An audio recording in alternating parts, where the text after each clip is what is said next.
Hey guys, welcome to my channel. Today we are making Swiss buttercream. It is so fluffy and smooth, and the consistency is perfect to pipe or frost. It's so simple to make and there is no need to re-whip it later.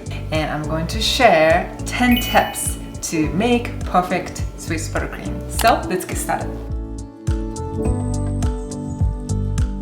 So before we dive in, let me briefly explain about what is Swiss buttercream. It is basically a mixture of Swiss meringue and butter. You can add flavors or extra ingredients to it, but they are the main component. So let's start from making the meringue. My very first tip comes in before we even start, which is make sure no oil or liquids are attached to any ingredients and tools you are using. That is because they prevent the egg white from whipping really well to make stiff meringue. You may have before that egg white does not get whipped well when egg yolks are mixed in. That is because yolks contain oil, so make sure it's not mixed in, and all the tools should be completely dried and clean with no oil, liquids, and even chemicals. Swiss meringue is made by heating egg white and sugar in water bath and whip after that. And my second tip is about the hot water, which is do not use boiling water. The water should not be hotter than simmering water. That is because there is a chance you can cook the egg white partially with the extreme heat. And my third tip is mixing constantly and evenly while heating. If you do not mix constantly, egg white get cooked up partially, and mix evenly so that you do not miss any spot. And my fourth tip is how hot it should be.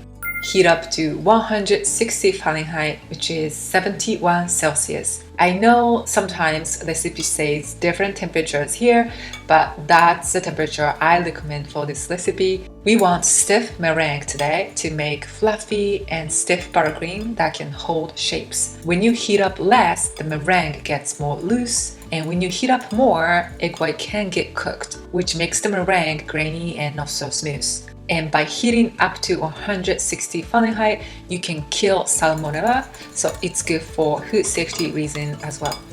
As soon as it reaches to the temperature, remove from the heat and pour it over to a mixing bowl. Don't forget to wipe off water under the bottom of your bowl so that it does not go in as you pour. And my fifth tip is about how you whip it. Start whipping while it's hot so that it gets whipped well to make stiff meringue. And continue whipping at high speed until it cools down enough. You need a high speed to make fluffy and stiff meringue. To check the temperature, touch the bottom of your bowl. At the very beginning, you should feel very hot, but when it changes to comfortably warm, you can reduce to medium speed. After it's cooled, do not keep whipping because the volume starts to go down and get loose eventually if you continue whipping. That is why when it feels slightly warm, I like to turn it down to low speed before it completely cools down. And right after it's cooled down to room temperature, stop whipping. So toward the end, touch the bowl more frequently and check.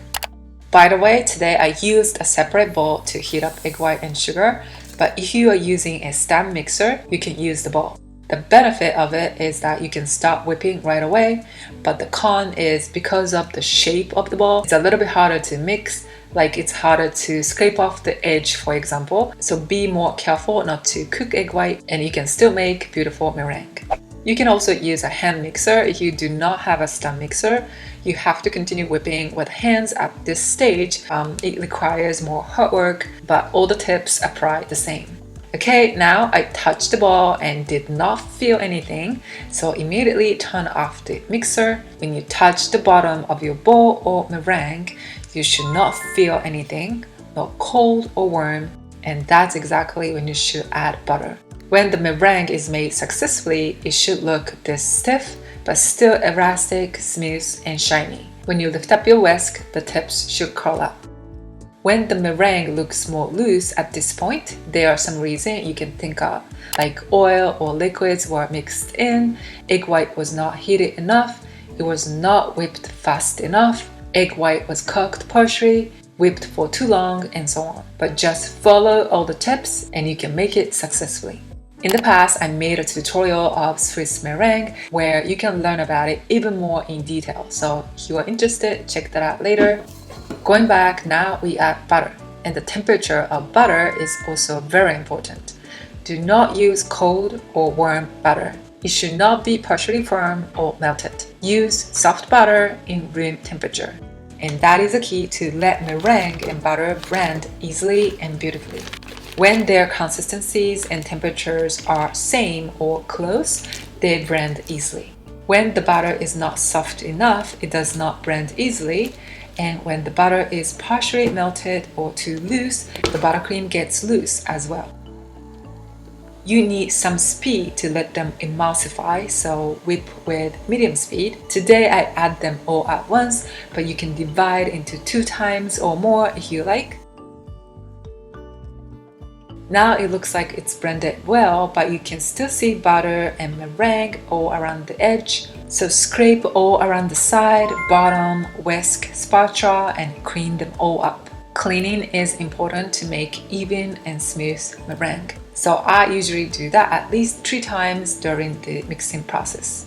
You do not need to whip for a long time here because it contains a lot of meringue in this buttercream and it's already airy. But it is totally up to you and what kind of dessert you want to use it for. Once you see that they are blended evenly, you can stop or, as an option, reduce to low speed and mix for at least 1 minute or longer. This can eliminate some big air holes. As you can see, the speed is very slow. It's almost like just stirring.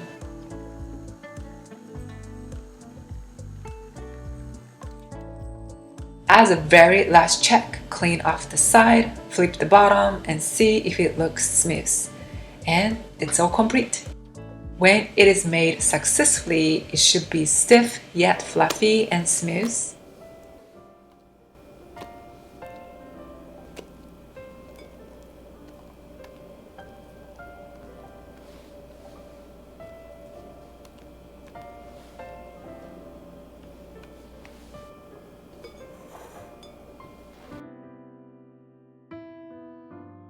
You can add flavors or coloring as you like. I recommend gel or paste food coloring. They color better and will not affect the consistency much compared to liquid colorings. And my last tip is about after the buttercream is made. Because it contains butter, it gets softer when the room is warm and it gets hard when it's chilled in the fridge. So I recommend to pipe or frost right after it's made while the condition is the very best and control the room temperature to get the most desirable texture you want by the time you eat. I baked cupcakes with my chocolate banana cake recipe to frosting on top. This buttercream is stiff and stable. It's great for detailed decorations such as buttercream flowers.